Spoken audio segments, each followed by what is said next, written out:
அன்பான நேயர்களே, காலை வணக்கம். தனம் தரும் கல்வி தரும்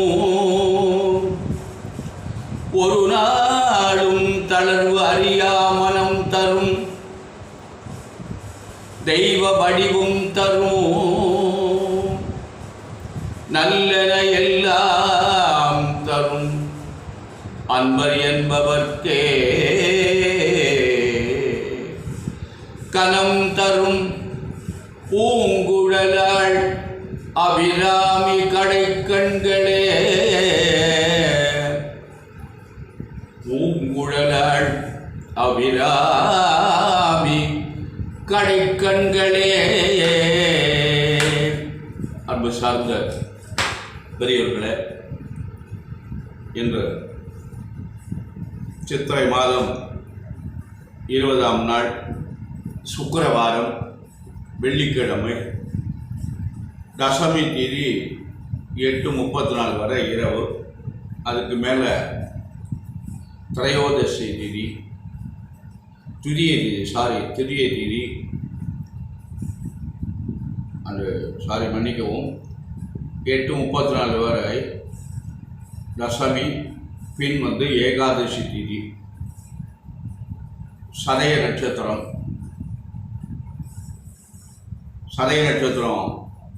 9:26 வரை, பின்னாடி பூரட்டாதி நட்சத்திரம், சித்த யோகம், ராகு காலம் வெள்ளிக்கிழமை 10:30 முதல் 12 வரை, யமகண்டம் 3 முதல் 4:30 வரை, குளிகன் 7:30 முதல் 9 வரை, சூலம் மேற்கு, பரிகாரம் எல்லாம்.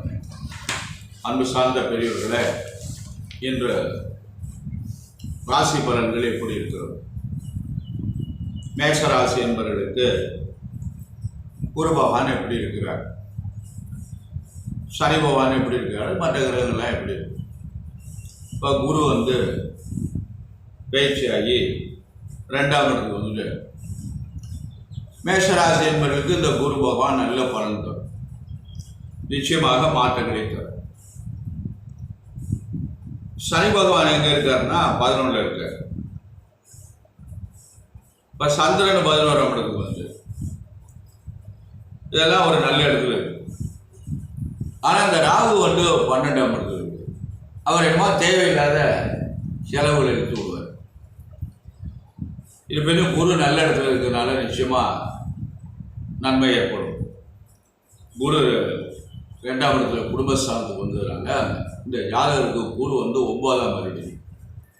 அதனால் அவர் கண்டிப்பாக ஒரு நல்ல பலன்களை தருவார்.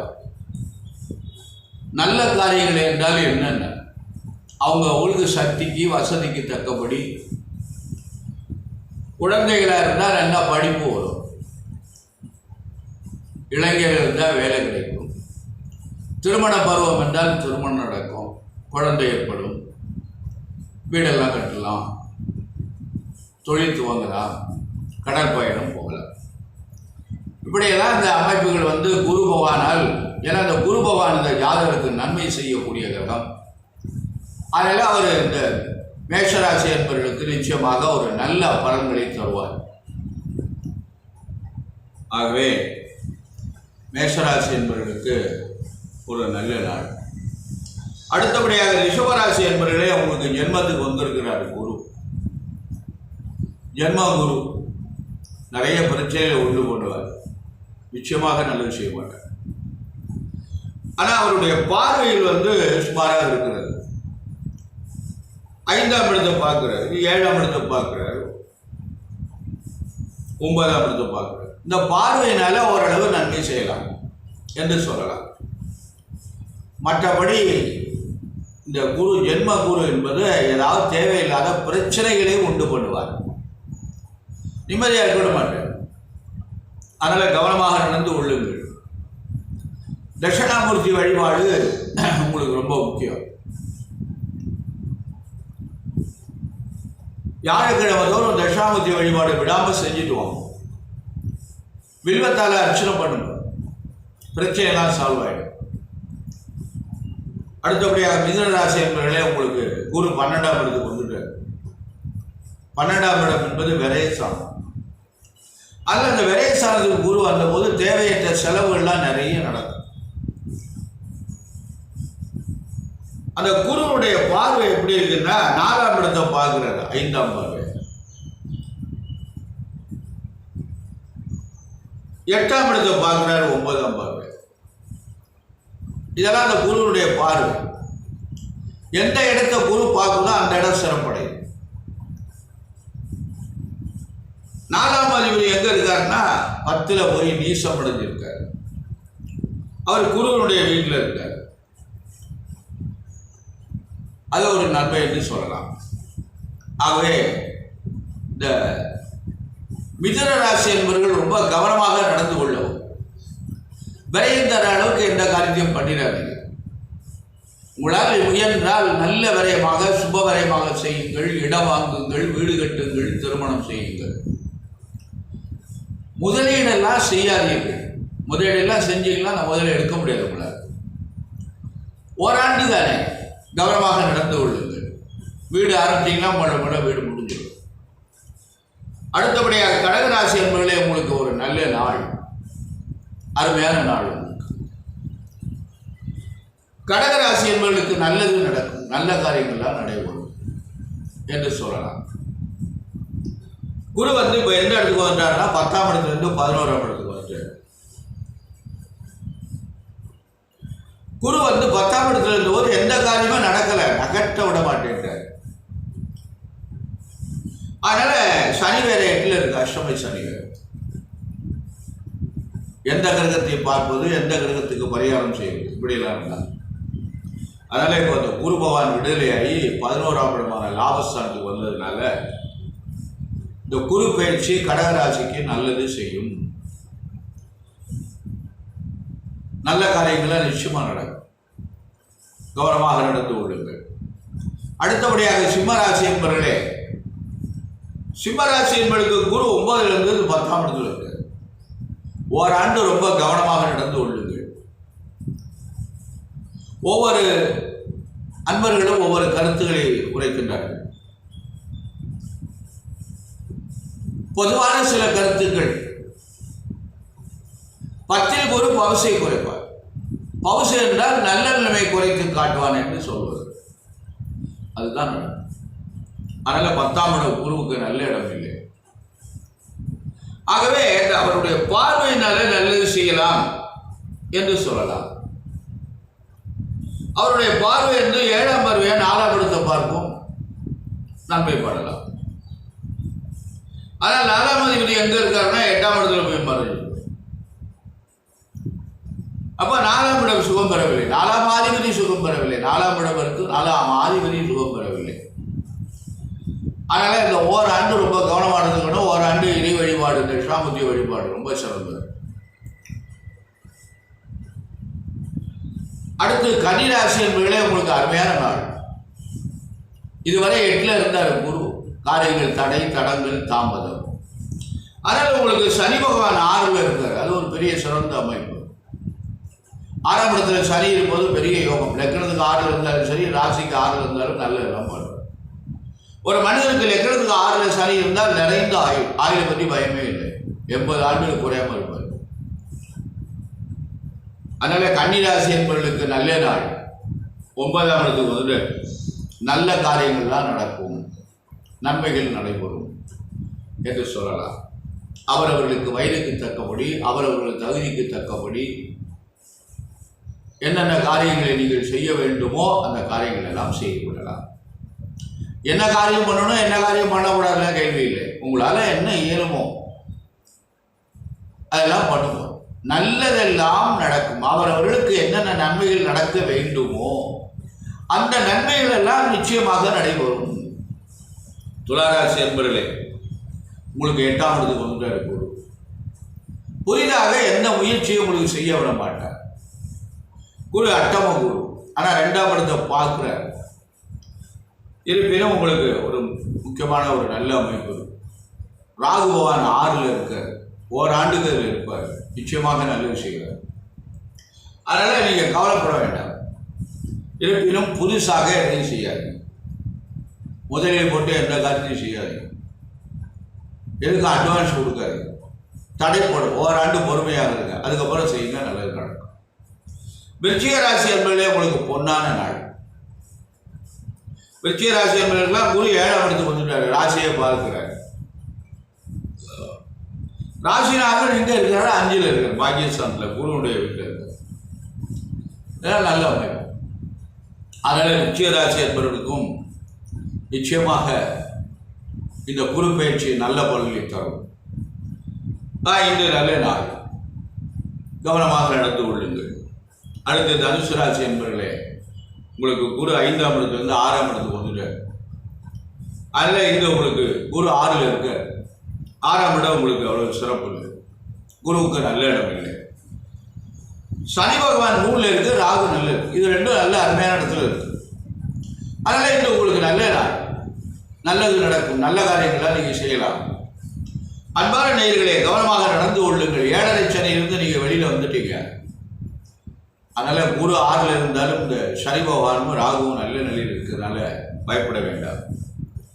மகர ராசி என்பவர்களே, இந்த மகர ராசி என்பவர்களுக்கு இந்த 7.5 சனி என்னும் 2 ஆண்டுகள் இருக்கிறது.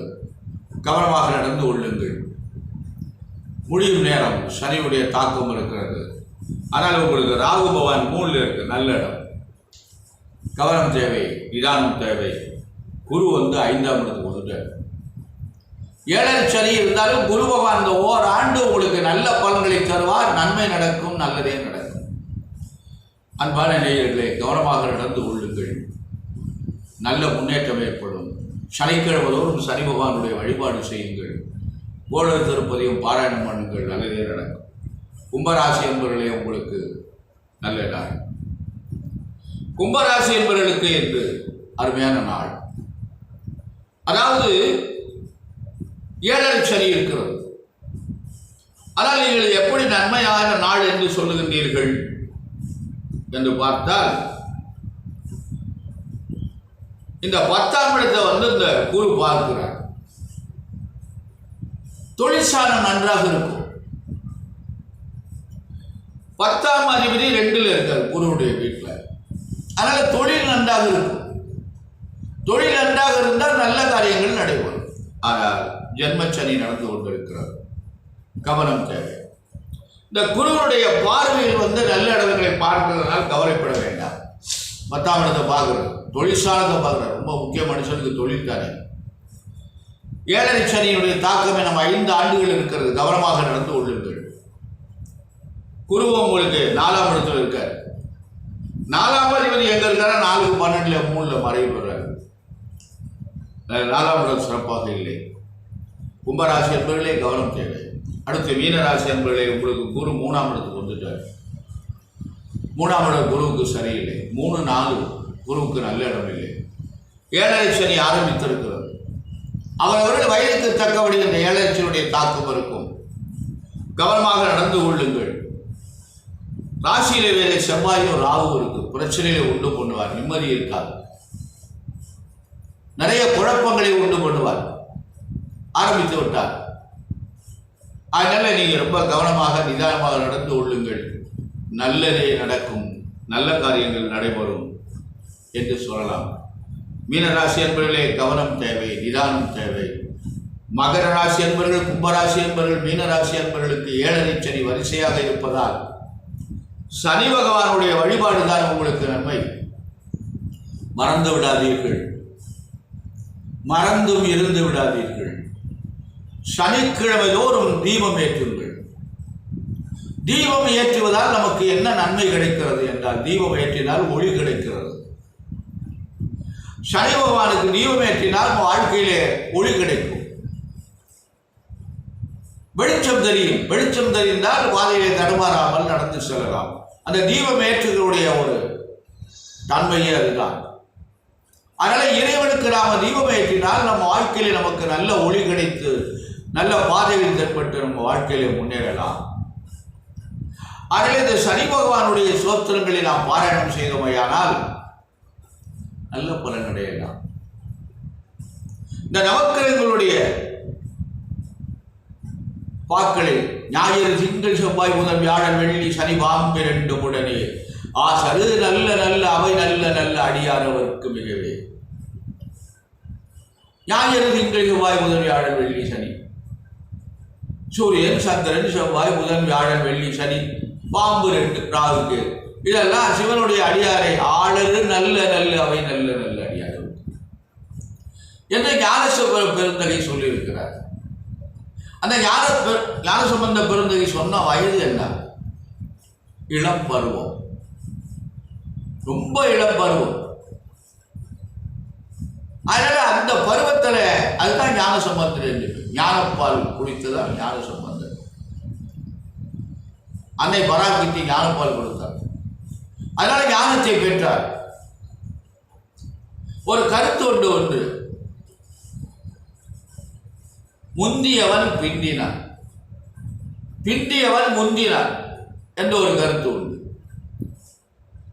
முன்னாடி பிறந்தவன் பின்னாடி சென்றார், பின்னாடி பிறந்தவர் முன்னாடி சென்றார். இது இந்த நாவுக்கரச பெருமானுக்கும் ஞானசம்பந்தருக்கும் பொருந்தும். நாவுக்கரசர் முன்னாடி தோன்றியவர், ஆனால் ரொம்ப சிரமப்பட்டு தான் போனார். நிறைய அவரை இறைவனை சோதிச்சார். ஆனால் ஞானசம்பந்த பெருமான் இளமையிலேயே அவர் இறைவனை சென்று அடைந்தார். ஏன்னா அந்த இளமை பருவத்திலே 3 வயதிலிருந்தே அவர் அரும்பெரும் சாதனை 9 வயதுக்குள்ள நிகழ்த்திவிட்டு இறைவனை நோக்கி சென்று விட்டார். 4வர்களில் மிகவும் உயர்ந்தவர் ஞானசம்பந்த பெருமான். ஆனால் நாவுக்கரசு பெருமான் இருக்க நாவுக்கு அரசுவர் அப்பெருந்தகை இந்த பெரிய நாவுக்கரச பெருமான். அதனால அந்த 4வர்களுடைய வழிபாடு இருக்கின்றது பாருங்கள். தேவார திருவாசக திவ்ய பிரபந்தங்கள், அதுக்கு ஈடு உலகத்திலே எதுவுமே இல்லை. ஒவ்வொரு தேவாரங்களிலும் ஒரு பெரிய கருத்துக்கள் நமக்கு நறுக்கி கிடக்கின்றன. இந்த திருமணம் ஆகவில்லை என்று வருந்தி கொண்டிருக்கின்ற அன்பர்களுக்கெல்லாம் ஒரு அருமையான இடம் ஒன்று இருக்கிறது. அங்கே யாரும் செல்வதில்லை. ஆனால் நிறைய நான் பார்த்தேன், நான் போனேங்க. நான் கோயிலுக்குள்ள அர்ச்சனை பண்ணி வெளியில் வரும்போது 2 தம்பதிகள் மாலையோடு வந்தாங்க. அந்த குருக்கள் சொன்னார், 2 மாதத்துக்கு முன்னாடி இவங்க இங்கே அர்ச்சனை பண்ணிட்டு போனாங்க, இப்போ கல்யாணம் பண்ணிட்டு கணவன் மனைவி தரிசனத்துக்கு வந்திருக்காங்க. திருவேதிகுடி என்று கண்டியூர்லேருந்து கிடக்க ஒரு 4 கிலோமீட்டர் திருவையாறு பக்கத்தில். அந்த திருவேதிகுடியில் அந்த பெருமான் எம்பெருமான் தாயும் தந்தை அமர்ந்திருக்கின்றார்கள். அருமையான கருங்கல் திருப்பணி, கவனிப்பில்லை. ஆனால் பக்கத்தூர்லேருந்து குருக்கள் பூஜை பண்ணிட்டு போகிறார், காலை மாலை வர்றார். ஆனால் மக்கள் வர்றாங்க நிறைய, வெளிச்சம் இல்லை. அதனால அந்த அந்த அந்த ஆலயத்தை நாம் சென்று அந்த பெருமானை நாம் தரிசனம் செய்தமையினால் திருமணம் உடனே நடந்துவிடும்.